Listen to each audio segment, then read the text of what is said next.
বিশ্বনবী পাগলের মতো একবার হাউজে কাসারে যাবেন, একবার সিরাতে যাবেন, একবার পুলসিরাতের দিকে, একবার হাউজে কাউসারের দিকে পাগলের মতো দৌড়াতে থাকবেন। তার কোনো গুনাহগার উম্মত যাতে জাহান্নামে ঢুকে না যায়, সেদিন কেউ সুপারিশ করতে পারবে না বিশ্বনবী ছাড়া।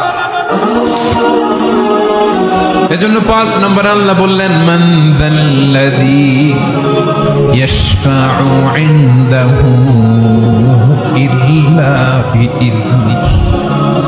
কার সাহস আছে, কার এত বড় বুকের পাটা কিয়ামতের কঠিন দিন আল্লাহর সামনে দাঁড়িয়ে সুপারিশ করবে?